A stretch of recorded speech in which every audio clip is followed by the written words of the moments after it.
오늘은 불로응답하신 하나님이라고 하는 주제로 말씀을 드리려고 합니다. 오늘 본문의 배경을 우리가 좀 알아야 합니다. BC 870년입니다. 이스라엘의 오므리 왕이 죽고 그 아들 아합 왕이 이스라엘의 왕이 됩니다. 아합이라고 하는 사람은 이스라엘 왕 중에서 가장 악한 왕으로 그렇게 성경은 가리키고 있습니다. 그때 북쪽에 있던 시돈이라고 하는 나라가 이스라엘을 자꾸 침략을 하니까 아합 왕이 머리를 좀 쓴 겁니다. 시돈 왕의 그 딸 이세벨과 정략 결혼을 하게 되었던 겁니다. 그런데 그 결혼에는 조건이 있었습니다. 그 조건이 뭐냐면 시돈에 있는 바알이라고 하는 우상을 이스라엘 땅에 들여놓는 겁니다. 처음에는 아합이 대수롭지 않게 여겼던 겁니다. 그래서 이스라엘에 있는 여호와의 제단을 다 허물고 바알의 신당들을 세우게 됩니다. 그리고 바알과 아세라를 섬기는 850명의 이 우상 숭배자들을 신당 안에 배치하게 해서 백성들로 하여금 우상 숭배를 조장하게 했다라고 하는 겁니다. 그렇게 되니까 그동안 하나님을 믿고 있던 이스라엘 백성들이 하나님과 바알 사이에서 이게 왔다 갔다 하는 겁니다. 어느 게 참신인지 모를 정도로 신앙에 혼동이 오게 되었다라고 하는 겁니다. 하나님은 아합 왕의 그 우상 숭배를 물어서 3년 6개월 동안 이스라엘 땅에 비를 내리지 않으셨던 겁니다. 자, 비가 오지 않으니까 농사가 안 됩니다. 먹을 것이 없으니까 굶어 죽는 겁니다. 사람들이 못 살겠다. 맨날 데모만 하는 겁니다. 이때 아합과 엘리야가 한순간 딱 마주치게 됩니다. 아합이 엘리야를 보고 뭐라고 했냐면 딱 첫 마디가 이겁니다. 너는 이스라엘을 괴롭게 하는 자도라 그랬습니다. 그때 여러분 엘리야가 어떻게 받아친지 아십니까? 무슨 소리 하는 거냐? 나 때문에 그런 것이 아니라 당신 때문에 지금 이스라엘이 이렇게 괴로운 상황에 처해 있다. 그러면서 아합의 7가지의 죄목을 하나하나씩 열거를 하게 되는 겁니다. 그게 이겁니다. 당신은 하나님이 금하신 이방인 여자를 아내로 삼았다는 겁니다. 또 하나, 이세벨이 섬기던 바알을 수입을 해서 결국 이스라엘 백성들로 하여금 바알을 믿게 강요했다라고 하는 겁니다.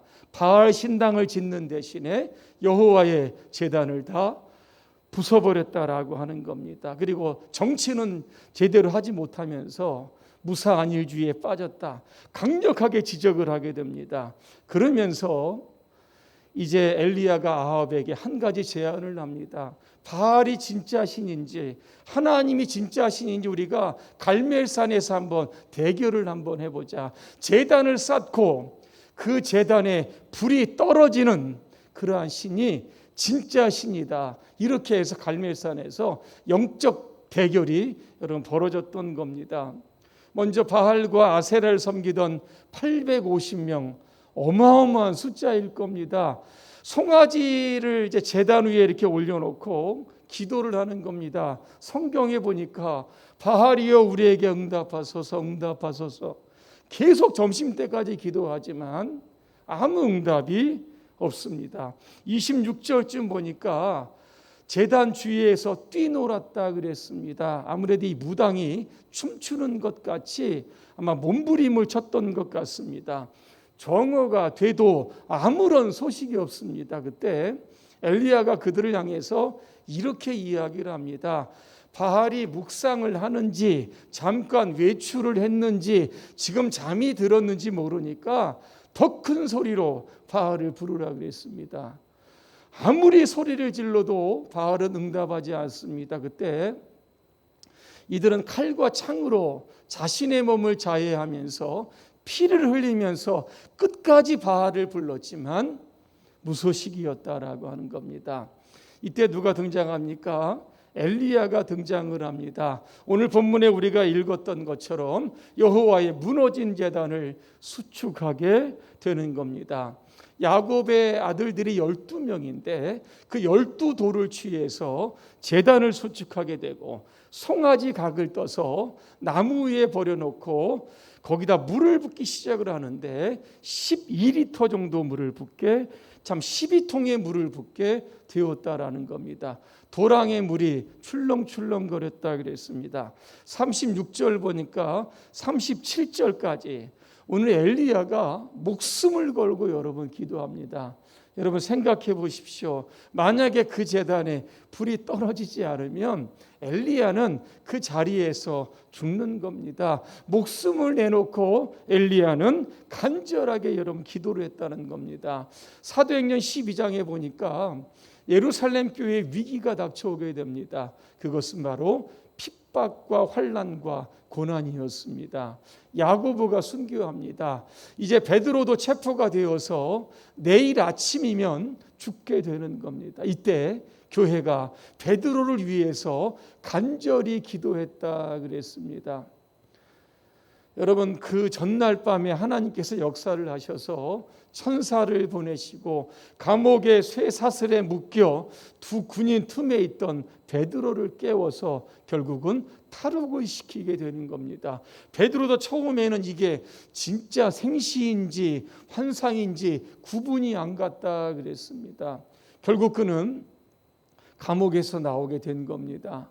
왜 그랬을까? 교회가 베드로를 위해서 간절히 기도했기 때문입니다.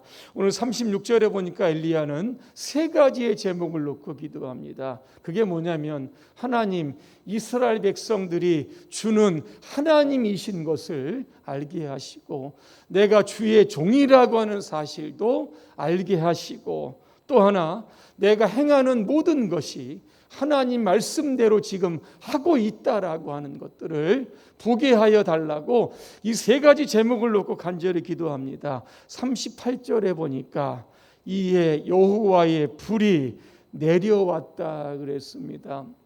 송아지를 다 태웁니다. 도랑 안에 출렁이던 물들을 다 핥았다 그랬습니다. 그제서야 백성들이 뭐라고 합니까? 여호와 그는 하나님이시로다. 여호와 그는 하나님이시로다. 그렇게 고백을 했던 겁니다. 어떤 분들은 이런 이야기를 합니다. 아무리 기도해도 응답되지 않는데 이거 어떻게 기도해야 합니까? 이러시는 분들이 있습니다. 그러신 분들은 오늘 여러분 이 밤에 기도하실 때 엘리야처럼 기도하시기를 바랍니다. 간절히 기도하시고 이 기도가 내 이 땅에서의 마지막 기도라고 하는 절박한 심령, 목숨을 걸고 여러분 한번 기도해 보시기를 바랍니다. 엘리야가 기도했을 때 갈멜산상에 불이 떨어졌습니다. 나중에 보니까 3년 6개월 동안 이스라엘 땅에 비 한 방울 안 내렸는데 장대비 같은 비가 쏟아졌다 그랬습니다. 이 백성들이 이 비를 맞고 여러분 얼마나 좋아하겠습니까? 바울이 진짜 신인 줄 알았는데 그거는 가짜 신이고 하나님께서 우리의 삶을 풍요롭게 해주시고 복을 주시는 분이 하나님이시다, 그런 생각을 하면서 그들은 비를 기쁜 마음으로 맞았다라고 하는 겁니다. 오늘 이 저녁에 기도할 때 우리의 제단에 갈멜산처럼 하나님의 불이 떨어지시기를 주님의 이름으로 축복합니다. 가지고 온 모든 기도의 제목들이 우리 하나님 안에서 다 응답이 되고 여러분의 삶에 축복의 단비를 경험하게 되시기를 주님의 이름으로 축원합니다. 기도하겠습니다. 은혜로우신 하나님, 오늘 이 밤에 엘리야처럼 목숨 걸고 간절히 기도하여 불로 응답하시는 하나님을 만나게 하여 주시옵소서. 우리의 메마른 심령 위에 축복의 단비를 내려 주시옵소서. 예수님의 이름으로 기도합니다. 아멘.